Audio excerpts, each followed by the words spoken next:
Hello everyone, how are you all guys. स्वागत है आप सभी का हमारे चैनल पे। हम अपने इस चैनल पे यूजीसी नेट एजुकेशन के लिए प्रिपेयर कर रहे हैं और जो अभी हमारी यूनिट कंटिन्यूएशन में है वो है हमारी यूनिट 9 एजुकेशन की। हम ऑलरेडी अपनी पहली वीडियो में कंप्लीट कर चुके हैं कुछ मॉडल लाइक सीपीएम, पर्ट और स्वॉट एनालिसिस। जो आज हम स्टार्ट करेंगे वो रहेगा हमारा साइंटिफिक मैनेजमेंट थ्योरी, जिसको हम टेलरिज्म भी बोलते हैं। टेलरिज्म को ही हम साइंटिफिक मैनेजमेंट थ्योरी बोलते हैं। बेसिकली जो हमारी एडमिनिस्ट्रेशन और मैनेजमेंट की थ्योरी है वो दो में डिवाइड है, क्लासिकल थ्योरी और इसके अपोजिट आया था हमारा नियो क्लासिकल थ्योरी। तो जो हमारी टेलरिज्म है, साइंटिफिक मैनेजमेंट थ्योरी है, ये हमारी क्लासिकल थ्योरी थी, क्योंकि ये एक कुछ और भी हैं जो हमारी क्लासिकल थ्योरी के अंदर आती है, लाइक ब्यूरोक्रेसी भी हमारी क्लासिकल थ्योरी के अंदर आती है, मैक्स वेबर भी हमारी क्लासिकल थ्योरी के अंदर ही आता है। तो ये क्या था भाई, ये कुछ ऐसे थे जो ह्यूमन नीड्स पे फोकस नहीं करते थे, ये ह्यूमन की ज़रूरतों को ऊपर नहीं मानते थे। इनका मानना ऐसा था कि ह्यूमन बीइंग एक मशीन की तरह है और वो प्रोडक्टिविटी के लिए ही बनाया गया है, ठीक है। लेकिन जो इसके अपोजिट नियो क्लासिकल थ्योरी हमारी आई थी, उन्होंने कहा था कि हमें ह्यूमन की नीड पे फोकस करना चाहिए। अगर हम ह्यूमन बीइंग को, एम्प्लॉयज़ को खुश रखेंगे तो वो प्रोडक्शन तो अपने आप ही देंगे। तो इसके जस्ट अपोजिट हमारी नियो क्लासिकल थ्योरी थी। तो आज हम क्लासिकल थ्योरी का ही एक पार्ट, उसी की एक theory Taylorism, scientific management theory भी हम इसे कहते हैं। तो ये हमारी दी थी भाई, it was initiated by Frederick Winslow Taylor, 1911 में ये थ्योरी दी थी। ये हमारी थ्योरी है मैनेजमेंट की, जो सिंथेसाइज करती है, जो एनालाइज करती है कि जो हमारे एम्प्लॉयज़ हैं उनका वर्क फ्लो कैसा है। इनका मेन फोकस ही क्या होता है कि हमें कैसे ना कैसे करके हमें प्रोडक्टिविटी को इंक्रीज़ करना है, इकोनॉमिक एफिशिएंसी को इम्प्रूव करना है हमारी इंडस्ट्री के अंदर। मतलब ये चाहते थे कि हमारा जो इनपुट है ना वो तो लेस हो और जो हमारा आउटपुट है वो हमारा ज़्यादा हो। तो कम रिसोर्सेज का यूज़ करके हम ज़्यादा से ज़्यादा आउटपुट करें, ठीक है। ये भाई मैंने अपनी लैंग्वेज में लिखा है, जिसको पढ़ना है पढ़ सकते हो और अच्छे से आपको समझ में आएगा कि एक काम बार बार करने से उसमें क्या होता है, वो जो एम्प्लॉयज़ उस काम को करते हैं उसमें लेजीनेस जनरेट होता है, उनकी एक्साइटमेंट ख़त्म हो जाती है। तो अगर हमें अपने वर्क को फ्लो में रखना है तो हमें नए एलिमेंट्स को ऐड करना होगा, ठीक है। तो अब देखिए, जो F.W. टेलर थे वो क्या मानते थे, according to him workers in repetitive job work at a slow level. वो कहते हैं कि अगर कोई वर्कर, कोई एम्प्लॉय एक रिपीटेटिव जॉब में है तो कुछ टाइम के बाद जो उसका काम करने का लेवल है वो स्लो हो जाता है, वो फील करता है लेजीनेस, ठीक है। इसीलिए हमें क्या करना चाहिए, जो हमारा वर्क प्लेस है वहाँ पे नई नई कंसेप्ट को हमें इंट्रोड्यूस करना चाहिए, नई नई वर्क प्रैक्टिस उन्हें देनी चाहिए और वो उन वर्क प्रैक्टिस को सिखाने के लिए हमें उनके लिए ट्रेनिंग का भी प्रबंध करना चाहिए। मीन्स उन पर्टिकुलर पर्सन को पर्टिकुलर वर्क के रिगार्डिंग हमें ट्रेनिंग देनी चाहिए। जैसे अगर हम बात करें आज टाइम में आर्मी का एग्जाम्पल लें, तो जो आर्मी होता है उसमें क्या होता है कि हर 1 घंटे की मार्चिंग के बाद उन्हें 10 मिनट का रेस्ट दिया जाता है, ताकि वो मोनोटाइज ना हो, बोर ना हो, उस चीज़ से थके ना। तो हम ये भी कह सकते हैं कि वर्क प्रोडक्शन अगर हमें बढ़ाना है तो हमें बीच में रेस्ट एम्प्लॉयज़ को देना चाहिए, या फिर एक छोटी सी नैप हम बोल सकते हैं उनको दें, क्योंकि जो ह्यूमन बीइंग ही है वही हमारी प्रोडक्टिविटी को इंक्रीज करेगा, ठीक है। He recognize that there is certain suitability of certain people for a particular job. हमें ये देखना होगा कि किसी भी इंस्टीट्यूशन के अंदर अगर किसी को हम पर्टिकुलर जॉब दे रहे हैं तो क्या राइट पीपल को हम राइट जॉब दे रहे हैं, क्या वो पर्टिकुलर पर्सन उस पर्टिकुलर जॉब के लिए सूटेबल है। वही बात कि मैक्सिमम जो इनका फोकस था वो क्या था कि हमें वर्क प्रोडक्शन को इंक्रीज़ करना है, ठीक है। और वर्क प्रोडक्शन इंक्रीज़ होगा तो हमारी प्रोडक्टिविटी बढ़ेगी, इकोनॉमिक एफिशिएंसी इंक्रीज़ होगी, मेन इनका यही था, ठीक है। अब कुछ डिफ़िकल्टीज़ थी इस थ्योरी की कि ये इंडिविजुअल डिफरेंस, ह्यूमन नीड्स पे तो फोकस करते ही नहीं थे, तो यहाँ पे इग्नोर किया जाता था इंडिविजुअल डिफरेंसेस को। ये इग्नोर करते थे that management and economic interest of worker are not same, ठीक है। जो उनका इंटरेस्ट है वर्कर का या जो मैनेजमेंट है हमारी, उनका जो इंटरेस्ट है वो सेम नहीं है, ठीक है। कुछ प्रिंसिपल हैं, manager should train train worker, यहाँ पे फोकस किया गया है कि जो भी काम एक मैनेजर को करवाना है अपने एम्प्लॉयज से, वो उसके लिए उनको ट्रेनिंग दे, ठीक है, तो वो ट्रेन करे वर्कर को। Manager should ensure that scientific technique should be used, वही बताया है कि ये सब्जेक्टिव नहीं थे, ऑब्जेक्टिविटी पे फोकस करते थे। इनको क्या चाहिए, मतलब कुछ जो एविडेंस है, जो काम करके दिखाना है वो इनके सामने हो, ठीक है। साइंटिफिक टेक्निक की बात करते थे, किसी भी वर्क को कंप्लीट करने के लिए वर्कर को ये साइंटिफिक टेक्निक के थ्रू, मतलब एक ऑब्जेक्टिव रिजल्ट, एक एविडेंस तरीके से, एक प्रूफ रिजल्ट इनको अपने आंखों के आगे चाहिए। Manager should gather information, manager क्या करे, जो वर्क फोर्स है जहाँ पे एम्प्लॉयज़ काम कर रहे हैं वहाँ से इंफॉर्मेशन गैदर करे, उनके काम को एनालाइज करे and reduce it to a law, और एक लॉ उनके लिए बनाए। Manager should apply the work equally between the workers, ऐसा नहीं है कि एक ही पर्टिकुलर एम्प्लॉय को आप सारा काम दे दे और सारा ही वर्क फोर्स उसके ऊपर हो, ऐसे वो काम नहीं करेगा। कोई भी काम है उसको इक्वली डिवाइड करे एम्प्लॉयज़ के बीच में, ठीक है। His ideas leads to development in the work place, उनका मेन आइडिया वही था कि साइंटिफिक टेक्निक्स का यूज़ किया जाए वर्क प्लेस पे, एलिमिनेट किया जाए अनस्किल्ड वर्कर को, जो काम नहीं कर रहे, जो किसी काम के नहीं है, किसी जॉब के सूटेबल नहीं है, उनको वहाँ से निकाल दिया जाए, एलिमिनेट कर दिया जाए। क्योंकि इन्होंने मेन फोकस किस पे किया है, ह्यूमन बीइंग पे किया है ना। अगर ह्यूमन बीइंग की प्रोडक्टिविटी बढ़ेगी तो तभी हमारी उस पर्टिकुलर इंस्टीट्यूशन की भी प्रोडक्टिविटी बढ़ेगी, इकोनॉमिक एफिशिएंसी आएगी। तो इन्होंने कहा कि जो अनस्किल्ड वर्कर है ना उनको आप रिमूव कर दो, ठीक है, और जो वर्कर आपने रखे हैं उनको ट्रेनिंग दी जाए, हायर क्लास की अच्छी ट्रेनिंग उनको दो। And he emphasise the need for worker education programme. अब ये भी ट्रेनिंग के, ये पार्ट भी इनका ट्रेनिंग के अंदर ही आ गया कि वर्कर एजुकेशन प्रोग्राम जो एम्प्लॉयज़ हैं उनके लिए वहाँ पे होने चाहिए।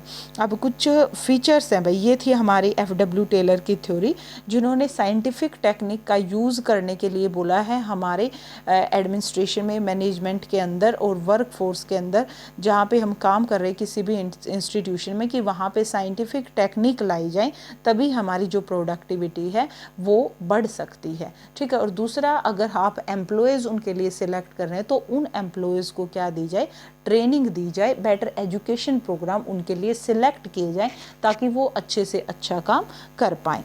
अब देखिए फीचर ऑफ एडमिनिस्ट्रेशन क्या है। एडमिनिस्ट्रेशन को एज अ प्रोसेस माना गया है।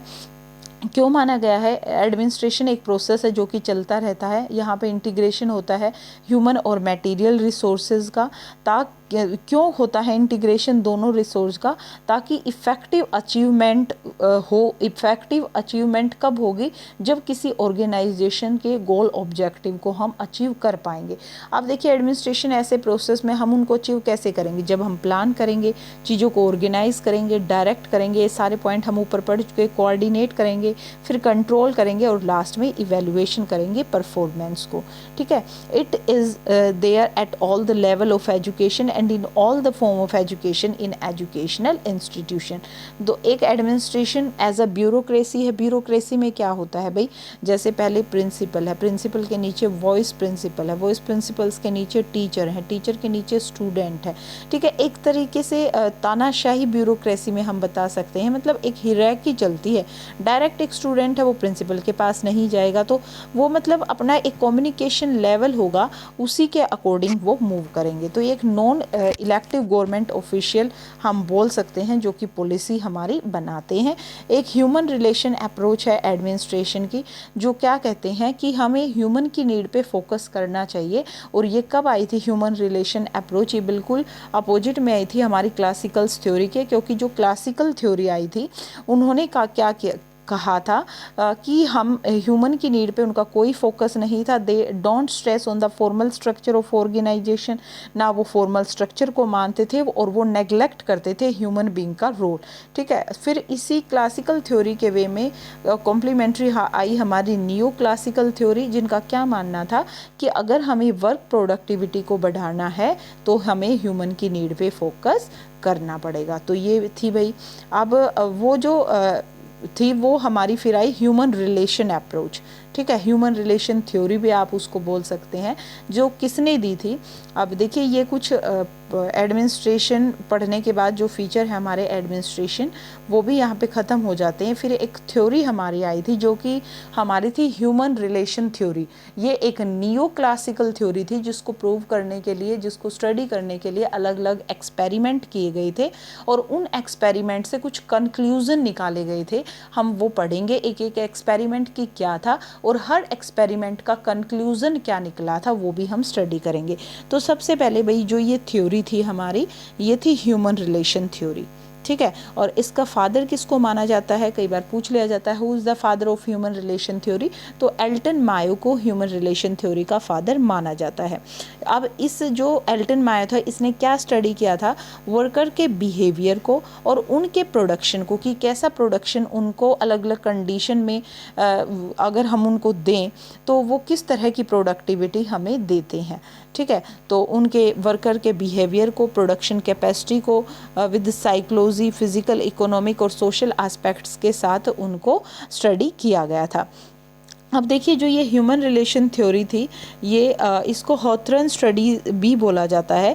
ये किसने की थी, हॉथरन में हुई थी भाई ये स्टडी, और एल्टन मायो और फ्रिट्ज लोथेल्सबर्गर ने 1920 के अंदर की थी। क्योंकि ये हॉथरन में हुई थी इसलिए इसको हॉथरन स्टडीज़ के नाम से भी जाना जाता है, ठीक है। अब ये क्या थी Hawthorne study, Hawthorne effect refer to a type of reactivity in which individual modify an aspect of their behavior in response of their awareness of being observed। इस स्टडी में यही देखा गया था कि एक पर्टिकुलर इंडिविजुअल का बिहेवियर किस तरीके से मॉडिफाई हो रहा है अगर हम उसको अलग अलग सिचुएशन या कंडीशन दे रहे हैं, ठीक है। अलग अलग कंडीशन में हम ये देखेंगे कि जो हमारे वर्कर हैं उनकी प्रोडक्टिविटी कैसे चेंज होती है, ठीक है। तो इस तरीके से उनके ऊपर कुछ एक्सपेरिमेंट किए गए कि उनकी प्रोडक्टिविटी किस तरीके से चेंज हो रही है। तो उसमें जो सबसे पहला एक्सपेरिमेंट हमारा था वो था इल्यूमिनेशन एक्सपेरिमेंट, जो कब किया गया था 1924 से 27 में, ठीक है। अब ये जो एक्सपेरिमेंट था भाई, ये एक्सपेरिमेंट रिलेटेड था हमारा लाइटनिंग से। हाँ, इसमें जो इफ़ेक्ट था लाइटनिंग का वो देखा गया था कि प्रोडक्टिविटी पे लाइटनिंग का इफ़ेक्ट कितना आता है, ठीक है। सरप्राइजिंगली जो प्रोडक्टिविटी है वो इंक्रीज़ होती है लाइट के साथ या डिक्रीज़ हो जाती है। मींस यहाँ पे इल्यूमिनेट करना था, लाइट से इल्यूमिनेट करना था और किसको, एम्प्लॉयज़ को करना था। तो यहाँ पे क्या किया गया कि जहाँ पे वर्कर काम कर रहे थे ना, तो वहाँ पे एक बार तो लाइट को क्या किया गया, तेज़ कर दिया गया, एक बार लाइट को नॉर्मल रखा गया और एक बार लाइट को लो कर दिया गया। तो यहाँ पे हमने क्या देखा कि अगर हम लाइट को एक्सेस में इंक्रीज़ कर देते हैं तो इससे जो हमारे एम्प्लॉयज़ की वर्क प्रोडक्टिविटी है वो क्या हो जाती है, लो हो जाती है, डिक्रीज हो जाती है, क्योंकि उनको ऐसा लगता है लाइटनिंग इंक्रीज़ होने से कि कोई उनको देख रहा है, कोई उनके एक्शंस को रिकॉर्ड कर रहा है, तो उनकी प्रोडक्टिविटी में ना थोड़ा सा क्या आ जाता है, डिक्रीज़ आ जाता है। तो यहाँ पे क्या कंक्लूज़न निकाला गया कि अगर हमें प्रोडक्टिविटी इंक्रीज़ करनी है तो हमें लाइटनिंग नॉर्मल प्रोवाइड करनी होगी वर्किंग कंडीशन में। ऐसा भी नहीं है कि आप लो लाइट रखोगे, क्योंकि अगर लो लाइट हम उनको देंगे, लो लाइट देंगे तो भाई उनको दिख नहीं पाएगा प्रॉपर, और प्रॉपर दिखेगा नहीं तो प्रोडक्टिविटी हमारी लो हो जाएगी। अगर हाई आप करते हैं तो वहाँ पे भी प्रोडक्टिविटी लो हो रही थी। क्यों? क्योंकि एम्प्लॉयज़ को लगा, वर्कर्स को लगा कि आपके काम को, आपके एक्शंस को रिकॉर्ड किया जा रहा है, और वो इधर देखते हैं, उधर देखते हैं, और इधर उधर देखने में जो उनकी वेस्टेज ऑफ टाइम होती है तो वहाँ पे भी काम में डिक्रीज़ हो रहा है। तो यहाँ से कंक्लूजन निकाला गया कि जो लाइटनिंग है वो कैसी होनी चाहिए, नॉर्मल होनी चाहिए वर्किंग कंडीशन में, ठीक है। अब देखिए सेकंड था हमारा जो एक्सपेरिमेंट हुआ वो था relay assembly test room experiment. ये जो एक्सपेरिमेंट था ये कहाँ कंडक्टेड हुआ था, रिले असेंबली डिपार्टमेंट के थ्रू ये कंडक्ट हुआ था, और work invented to assemble the part and make a relay. अब ये क्या कहा, इन्होंने क्या कहा कि हमें कोई भी जो काम है उसके अलग अलग पार्ट्स को पहले असेंबल करना चाहिए, ठीक है, और जो आउटपुट है वो किस पे डिपेंड करेगा, स्पीड और कॉन्टीन्यूटी पे। अब इनका कहना था, देखिए जो रिले होता है बेसिकली अलग अलग एम्प्लॉयज़ को एक साथ काम करने के लिए इसमें बोला जाता है, रिले में। जैसे रिले रेस आपने सुनी होगी ना, भागते रहते हैं, तो इसी तरह इसमें अलग अलग एम्प्लॉयज़ को एक साथ काम करने के लिए बोला जाता है। और ये देखा जाता है कि जो पर्टिकुलर एम्प्लॉय हैं वो पर्टिकुलर पहले एक काम करेगा, फिर दूसरा पर्सन उस काम को आगे कैरी फॉरवर्ड करेगा, ठीक है। तो इस तरीके से ना जो प्रॉपर सीक्वेंस चलेगा। अगर आप एक काम एक ही पर्सन को दे दोगे ना, वो बोर हो जाएगा, ठीक है। तो हमें यहाँ पे क्या करना है, मिलके काम करवाना है और एक सीक्वेंस में आगे काम करना है। तो अगर आपने एक भी सीक्वेंस को छोड़ दिया तो आपका पूरा रिले ख़राब हो जाएगा। तो इसमें क्या कंक्लूड किया गया कि एक पार्ट दूसरे पार्ट पर डिपेंड करता है कि पहले एक काम होगा फिर अगला काम होगा, ठीक है। और उस एक पार्ट से दूसरे पार्ट पर जाने के लिए आपको क्या मेंटेन करना पड़ेगा, स्पीड और कॉन्टीन्यूटी को मेंटेन करना पड़ेगा। मतलब यहाँ पे पर्सन की स्पीड और कॉन्टीन्यूटी एक दूसरे पे असर डालती हैं, ठीक है। तो ये था भाई एक, यहाँ पे एक देखो एक सोशल फैक्टर की बात हो गई कि मिलजुल के जब उन्होंने काम किया तो काम को एक स्पीड और कॉन्टीन्यूटी के साथ वो आगे लेके गई। फिर था भाई मास इंटरव्यूइंग प्रोग्राम, जो इनका थर्ड एक्सपेरिमेंट था और ये हुआ था 1928 से 31 में। तो इसका ऑब्जेक्टिव क्या था इस एक्सपेरिमेंट का, objective of this is to make systematic studies of employ. अब यहाँ पे हमें किसको स्टडी करना है, एम्प्लॉयज़ को।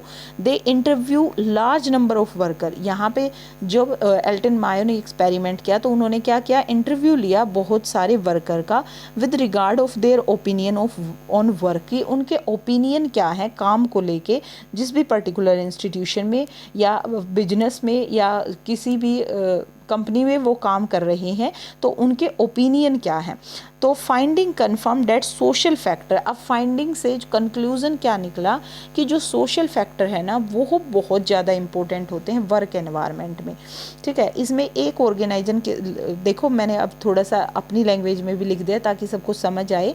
इसमें एक ऑर्गेनाइजेशन के लोगों से पूछा कि आप अपने एनवायरनमेंट के बारे में, अपने काम के बारे में, आप अपने बिलीफ के बारे में क्या सोचते हैं, और उनके व्यू पॉइंट को कलेक्ट किया गया था। तो फाइनली कंक्लूड क्या हुआ कि जो सोशल फैक्टर है वो बहुत इंपॉर्टेंट है वर्क एनवायरनमेंट में। ऐसा नहीं है कि आप एक वर्कर को दूसरे वर्कर से बात ना करने दो, अगर कोई व्यू किसी के दिमाग में तो वो दूसरे से शेयर ना करे। देखिए प्राइवेट ऑर्गेनाइजेशन में क्या होता है, एक दूसरे से बात ही नहीं करने दी जाती, उनको ये लगता है बॉस जो भी होता है कि they are wasting their time, पर ऐसा नहीं है।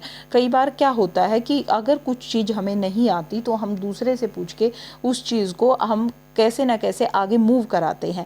तो तब वहाँ उनके ओपिनियन से ये पता चलता है कि सोशल फैक्टर्स का बहुत ज़्यादा इंपॉर्टेंट रोल होता है वर्क एनवायरनमेंट के अंदर, ठीक है।